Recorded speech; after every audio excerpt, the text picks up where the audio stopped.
नमस्कार दोस्तों, 29 अगस्त 2020 के करंट अफेयर्स डिस्कशन में आपका स्वागत है। जल्दी से आज की इंपॉर्टेंट न्यूज को निपटाते हैं। सबसे पहली न्यूज, सुप्रीम कोर्ट ने बोला है states can apply to UGC university grants commission for extension of exam deadline. देखिए, कोविड-19 का पैंडेमिक फैला हुआ है। 6 जुलाई को यूजीसी की गाइडलाइंस आई थी। यूजीसी ने इन गाइडलाइंस को किस कमिटी के रिपोर्ट के बेसिस पे दिया था? तो on the recommendation of RC Kuhad expert committee. RC Kuhad expert committee बनाई गई और इस कमिटी के रिकमेंडेशंस पे यूजीसी ने बोला कि हाँ भाई, जिन यूनिवर्सिटी में फाइनल ईयर के एग्जामिनेशंस होने हैं, जिन फाइनल ईयर के एग्जामिनेशन होने के बाद एक स्टूडेंट को फाइनल डिग्री दी जाती है, वो एग्जाम्स होंगे। उन एग्जाम को पोस्टपोन या कैंसिल नहीं किया जाएगा। पोस्टपोन क्यों? चूंकि ऑब्वियसली बात है, वो बहुत पोस्टपोन हो चुके हैं। अब ये बात बोली सेंटर ने।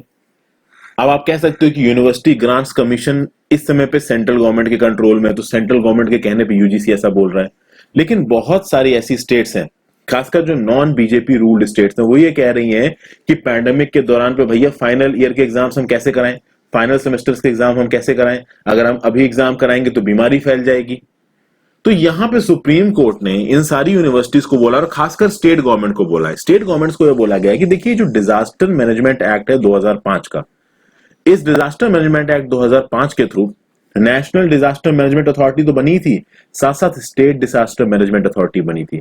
और इसके थ्रू स्टेट गवर्नमेंट को यह ताकत दी गई है कि अगर कोई एक्सेप्शनल सिचुएशन आती, जो कि अभी है कोविड-19 के चलते, और अगर आपको ऐसा लगता है कि आप एग्जाम कंडक्ट नहीं करा सकते, तो आप सीधे सीधे यूजीसी को बोल दीजिए कि हम एग्जाम कंडक्ट नहीं कराएंगे। As simple as that. लेकिन यहां पे अब बहुत सी पॉलिटिक्स चल रही है। स्टेट गवर्नमेंट एग्जाम तो कंडक्ट नहीं कराना चाहते, स्टेट गवर्नमेंट एक पॉलिटिकल मेजर्स लेना चाहते हैं। स्टेट गवर्नमेंट क्या बोल रहे हैं कि देखिए, एग्जाम कंडक्ट नहीं कराया जा रहा, तो हम ये चाहते हैं कि जितने भी बच्चे जिनको फाइनल सेमेस्टर के एग्जाम देने हैं, उनको सीधे सीधे पास कर दिया जाए। तो ये चीज के लिए सुप्रीम कोर्ट ने मना कर दिया। सुप्रीम कोर्ट ने बोला है कि देखिए, एक एग्जाम में एक बच्चा बैठा, वो पास और फेल अपनी काबिलियत के बेसिस पे होता है, अपनी एफिशिएंसी के बेसिस पे होता है। तो उसको आउटराइट पास करके उसको डिग्री दे देना, ये स्टेट गवर्नमेंट की ताकत के अंदर नहीं है। बट पैंडेमिक के चलते एग्जाम को ना कंडक्ट कराना, ये स्टेट गवर्नमेंट की ताकत के अंदर है। ये ताकत स्टेट गवर्नमेंट को कहां से मिली है? डिजास्टर मैनेजमेंट एक्ट 2005 के थ्रू मिली है। ये बात किसने बोली? 3 जज bench led by justice Ashok Bhushan. बहुत इंपॉर्टेंट चीज है ये। तो यहां पे सुप्रीम कोर्ट ने यूजीसी के एक गाइडलाइन को, हाँ भाई फाइनल ईयर के एग्जाम होने, फाइनल सेमेस्टर के एग्जाम होने ही होने, इस चीज को ना मानने की तो सहूलियत दे दी है स्टेट गवर्नमेंट को। लेकिन आप देखिए, यूजीसी की गाइडलाइंस एजुकेशन के फील्ड में एडवाइजरी नहीं होती हैं। Determination of standards in institutions of higher education, ये किसका मैंडेट है? यूजीसी का मैंडेट है।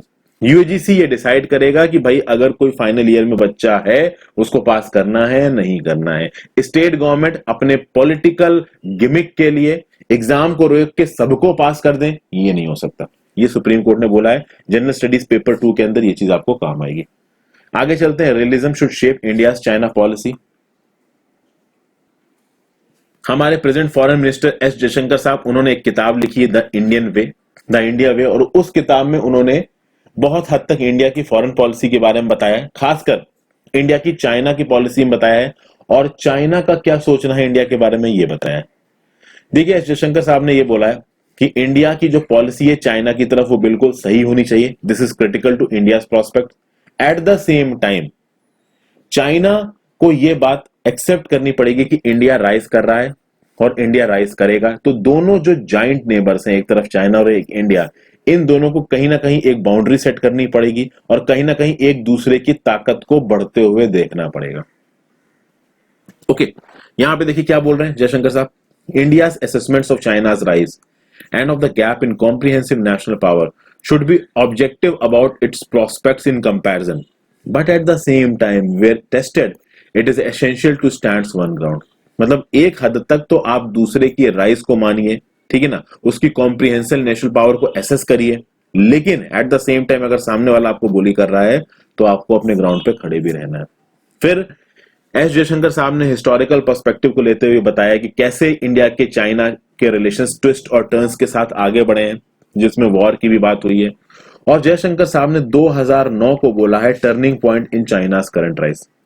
हुआ यह कि 2009 में यूएसए में एक बहुत बड़ी फाइनेंशियल क्राइसिस आई।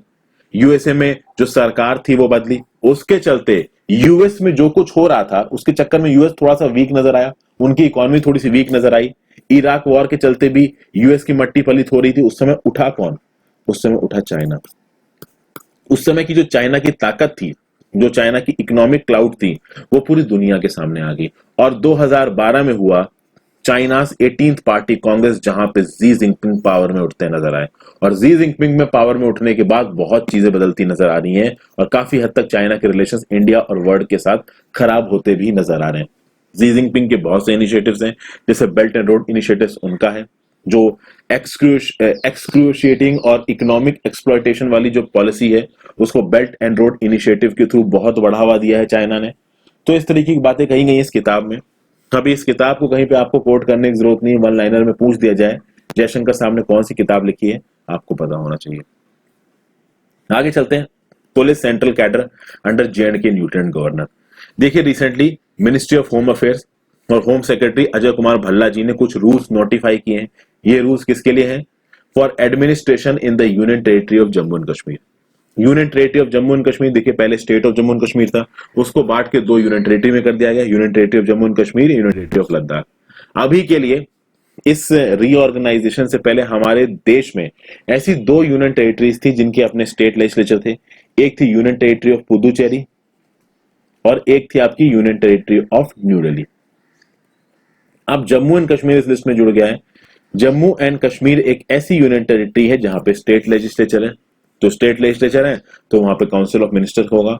तो सेंट्रल गवर्नमेंट ने यहां पे कुछ नियम कानून नोटिफाई किए हैं कि काउंसिल ऑफ मिनिस्टर्स के ताकत के अंदर क्या होगा और लेफ्टिनेंट गवर्नर की ताकत के अंदर क्या होगा। तो police, law and order, public order, all India services, anti corruption, ये सब किसके अंदर में आ जाएगा? लेफ्टिनेंट गवर्नर के अंदर। पुलिस, पब्लिक ऑर्डर, ये तो आना ही था। ऑल इंडिया सर्विसेज, देखिए ऑल इंडिया सर्विसेज का सेंट्रल गवर्नमेंट के अंदर आना एक बहुत बड़ा डिसीजन है, मैं बताता हूं क्यों। IAS, IPS, law and order की फील्ड में आईपीएस, एडमिनिस्ट्रेटिव फील्ड में आईएएस, ये दोनों सबसे ऊपर की पोस्ट पे बैठते हैं। अभी आप देखो किसी भी स्टेट गवर्नमेंट में चले जाइए, वो स्टेट गवर्नमेंट जो अपने ऑफिशियल्स को रिक्रूट करती है, उनके अपने ऑफिशियल्स हायर अथॉरिटीज को रिपोर्ट करते हैं, और वो हायर अथॉरिटीज या तो आईएएस होगी या आईपीएस होगी। और अगर ये higher authorities IAS, IPS central government को रिपोर्ट करेंगी तो एडमिनिस्ट्रेटिव फंक्शंस में, लॉ एंड ऑर्डर में हमेशा एक अपर हैंड सेंट्रल गवर्नमेंट का रहेगा, जो अपनी ताकत को लेफ्टिनेंट गवर्नर के थ्रू एक्सरसाइज करेगा।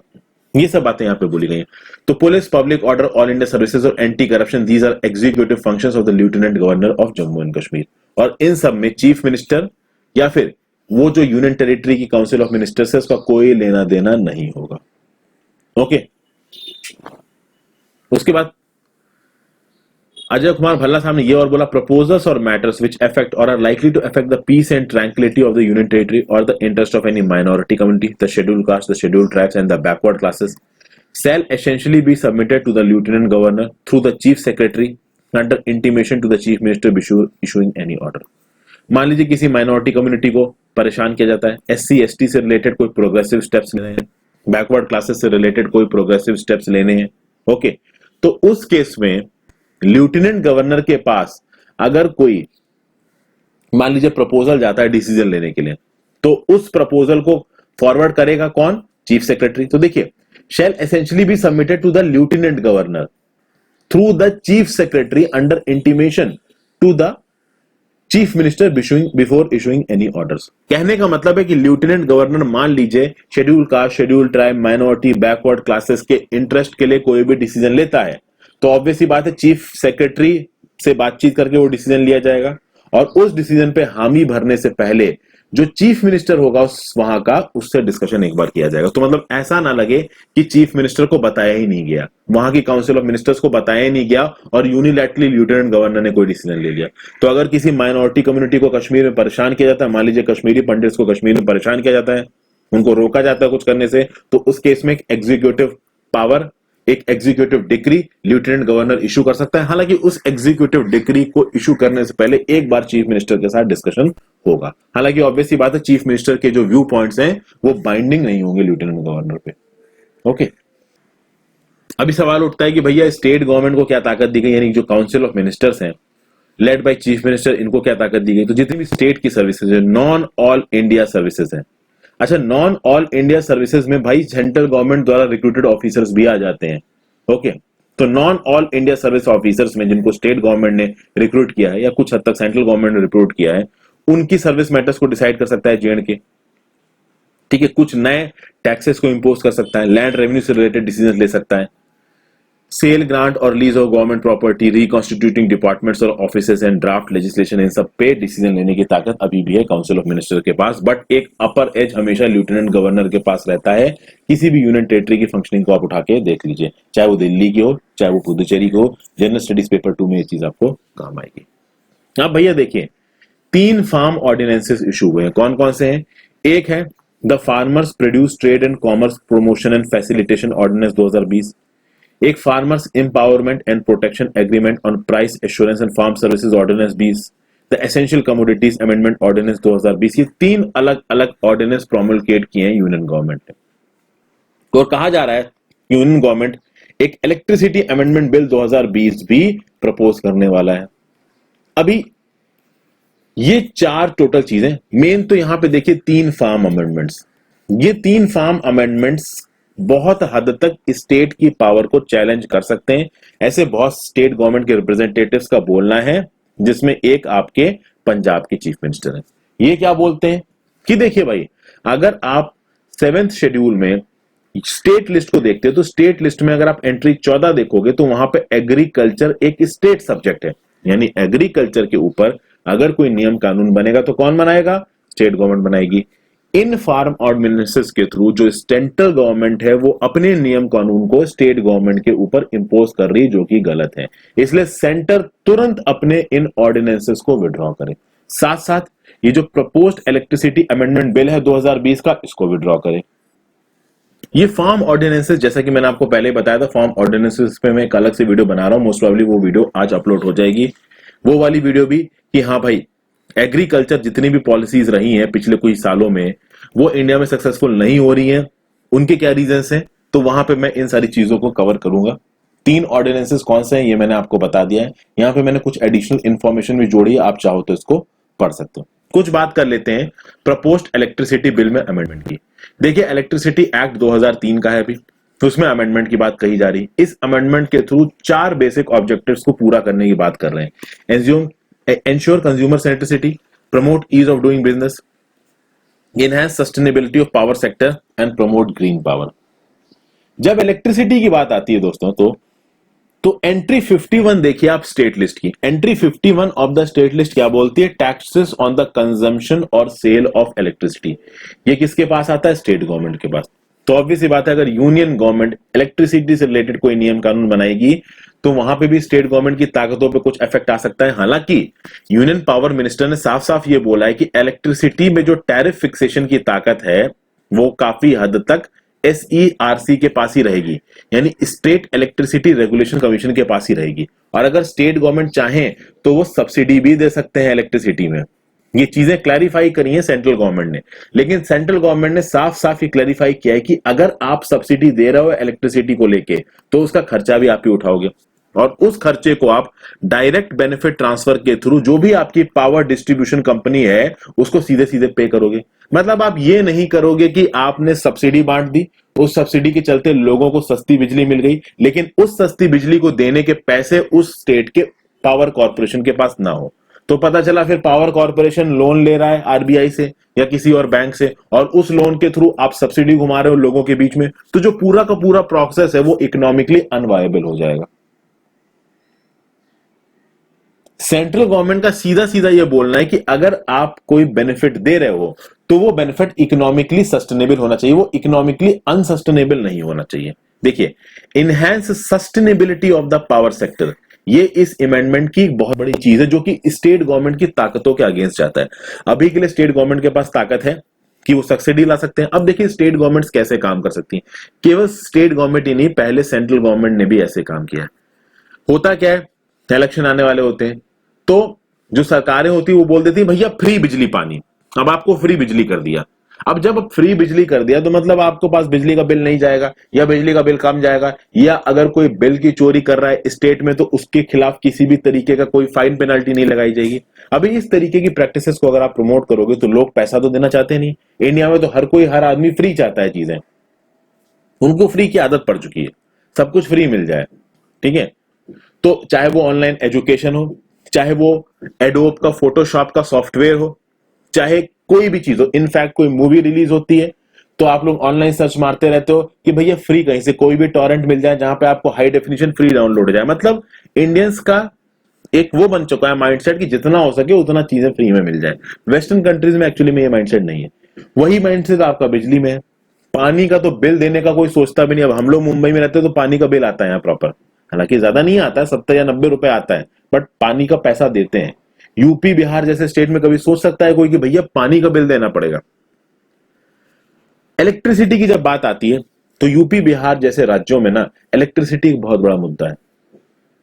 ओके, वहां पे स्टेट गवर्नमेंट के जब इलेक्शन होने वाले होते हैं तो इलेक्ट्रिसिटी फ्री कर दी जाती है। सेंट्रल गवर्नमेंट यहां पे ये बोल रही है कि अगर आप इलेक्ट्रिसिटी को ऐसे ही फ्री करते चले जाओगे तो आप पैसे तो आपके पास है नहीं, आपको पैसे तो हम दे रहे हैं, अब आपको इलेक्ट्रिसिटी फ्री बांटने के पैसे हैं नहीं। तो जैसे कि मान लीजिए कि यूपी में Uttar Pradesh power corporation limited है।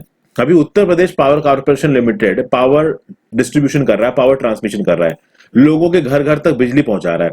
अभी Uttar Pradesh power corporation limited जितनी बिजली भेज रहा है उतना बिल इसके पास आ नहीं रहा है, तो इसके पास पैसा कहां से आएगा? या तो ये स्टेट गवर्नमेंट से मांगेगा या फिर ये बैंकों से लोन उठाएगा। बैंकों के पास फिर ये ब्याज भरेगा, पूरा का पूरा ऑर्गेनाइजेशन अनसस्टेनेबल हो जाएगा। यही सरकार बोल रही है कि ये अनसस्टेनेबिलिटी नहीं होनी चाहिए। अगर आप सब्सिडी बांट रहे हैं दिल खोल के बांटिए, बट सीधे सीधे डायरेक्ट बेनिफिट ट्रांसफर भी करिए इन पावर प्रोड्यूसर्स के पास। तो ये चीज इन स्टेट गवर्नमेंट को पसंद नहीं आएगी। स्टेट गवर्नमेंट का मतलब क्या है? हमें जो नियम कानून दिए हैं उसमें आप इंटरफेरेंस मत करिए, हम जो करना चाहते हैं वैसे करेंगे।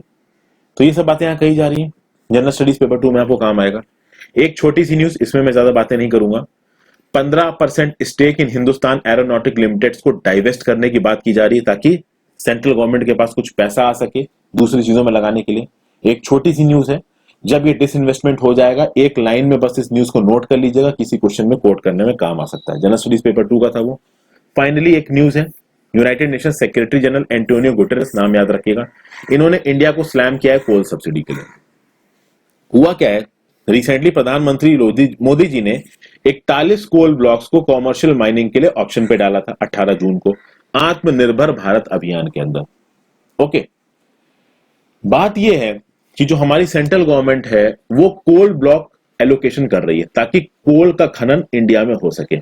इसके पीछे लॉजिक क्या दिया जाता है? हम लोग बहुत सारा कोल बाहर से इंपोर्ट करते हैं, तो सेंट्रल गवर्नमेंट का यह बोलना है कि भैया जब हमारे पास दुनिया में बहुत ज्यादा कोल रिजर्व्स है तो हम अपने कोल को बाहर से क्यों इंपोर्ट कर रहे हैं? हम यहीं पे कोल को खनन करेंगे। हम कोल का खनन करेंगे तो जब हम कोल का खनन करेंगे बहुत सारे लोगों को जॉब अपॉर्चुनिटीज मिलेंगी जो लोकल लोग हैं। हमारे पास खुद का कोल होगा तो हमें कहीं से इंपोर्ट करने की जरूरत नहीं पड़ेगी, तो करंट अकाउंट डेफिसिट हमारी कम होगी। इस तरीके की जो लॉजिक है वो सेंट्रल गवर्नमेंट ने दिए।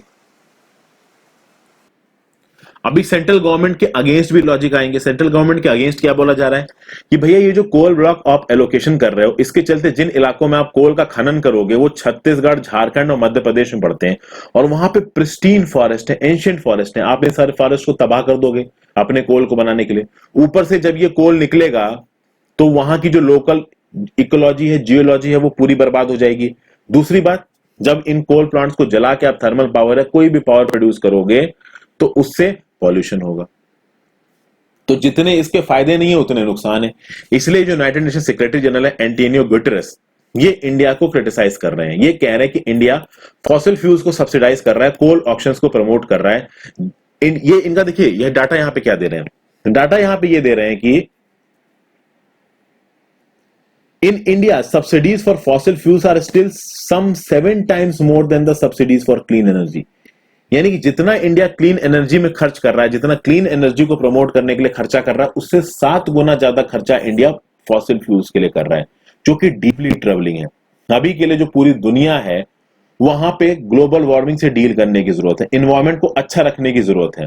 लेकिन इंडिया क्या कर रहा है? इंडिया बहुत ज्यादा कोल का खनन करके एनवायरमेंट को और खराब करने की बात कर रहा है।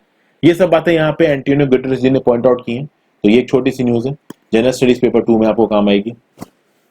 एक और न्यूज, काफी हद तक बहुत सारे लोग इस न्यूज को पॉलिटिकल बोलेंगे। नीति आयोग के सीईओ ने बोला है, कौन है नीति आयोग के सीईओ? अमिताभ कांत जी, कि जो इंडिया का बिजनेस क्लाइमेट है वो लगातार इंप्रूव कर रहा है। गवर्नमेंट इंडिया को एक अच्छी कंट्री बनाना चाह रही है इन्वेस्ट करने के लिए, वेल्थ क्रिएट करने के लिए। देखिए दोस्तों, मैं आपको यहाँ पे एक ट्रेंड बताने की कोशिश करूंगा। अभी के लिए जो बड़े बड़े इंटेलेक्चुअल्स हैं, जब भी मैं जितने आर्टिकल्स पढ़ता हूँ, पिछले कुछ सालों में मैंने आर्टिकल्स पढ़े, मैंने एक ट्रेंड नोटिस किया है। वैसे तो कई तरीके से आप कह सकते हो कि ये पॉलिटिकल ट्रेंड है, बट फिर भी मैं आपको बताना चाहूंगा, एग्जाम्स में कहीं मत कोट करिएगा। अभी के लिए नेशनल डेमोक्रेटिक अलायंस की गवर्नमेंट चल रही है। इससे पहले यूनाइटेड प्रोग्रेसिव अलायंस की गवर्नमेंट थी, कांग्रेस सरकार।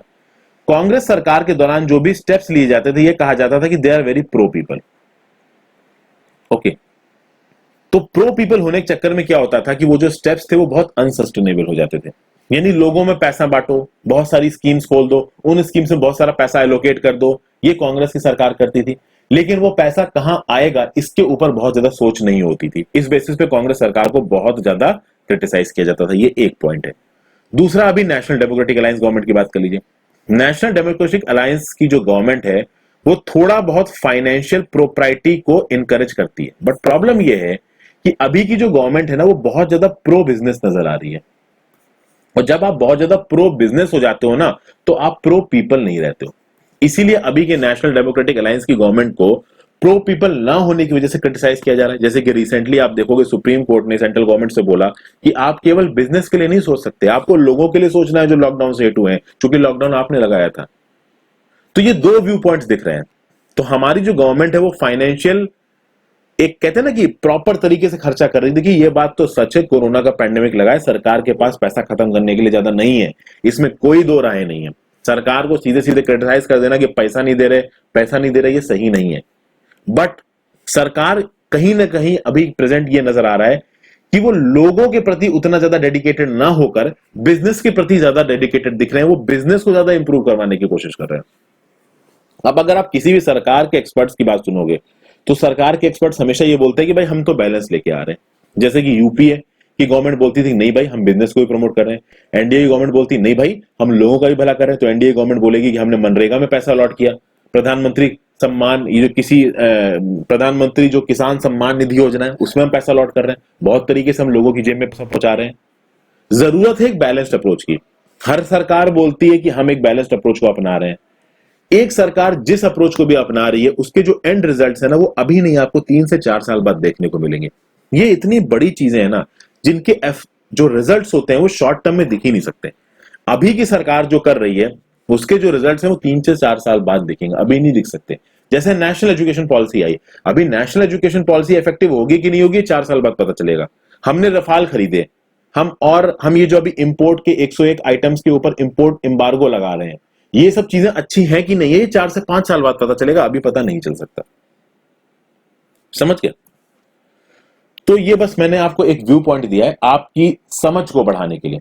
ओके, अभी रिसेंटली एक और न्यूज आई थी कि वर्ल्ड बैंक ने अनाउंस किया है कि भैया ये जो ease of doing business report है इसको हम बंद कर रहे हैं। ये ऐसा वर्ल्ड बैंक ने क्यों कहा? वर्ल्ड बैंक ने बोला कि कुछ कंट्रीज डाटा को मिस रिपोर्ट कर रही हैं, उस डाटा को मिस रिपोर्ट करने की वजह से जो ease of doing business rankings है वो गलत हो गई।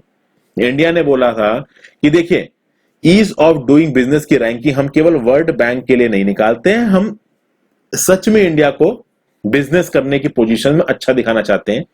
2014 से लेके अब तक में आप देखिए, पहले 79 नंबर पे था इंडिया वर्ल्ड बैंक की ease of doing business report में, 2019 में 63वें पोजीशन पे आ गया, और अब तो वर्ल्ड बैंक ने बोल दिया कि हम ease of doing business report निकालेंगे ही नहीं। तो ये एक व्यू पॉइंट था, बस मैंने आपसे डिस्कस कर लिया। जनरल स्टडीज पेपर 3 में आपको काम आएगा। फाइनली, जापान की जो प्राइम मिनिस्टर शिंजो एबे, इन्होंने हेल्थ प्रॉब्लम्स की वजह से कुछ रिजाइन कर दिया है। इन्होंने बोला कि इनको कुछ कॉलिटाइज की प्रॉब्लम है, ये इनके पेट में कुछ जलन टाइप की होती है, तो इसलिए इन्होंने अपना रेजिग्नेशन दे दिया। इससे पहले भी जब 2007 में इन्होंने अपना रेजिग्नेशन दिया था, तो ये 1 साल तक प्रीमियर रहे थे। अभी ये काफी लंबे समय से राज कर रहे हैं, लेकिन अब ये स्टेप डाउन कर गए हैं। इंडिया और जापान की अच्छे रिलेशनशिप का एक बहुत बड़ा क्रेडिट शिंजो एबे जी को जाता है। तो ये थे आज की इंपॉर्टेंट न्यूज दोस्तों। आई होप आपको पसंद आई हो। अपने व्यू पॉइंट्स कमेंट सेक्शन में जरूर दीजिएगा। Good bye.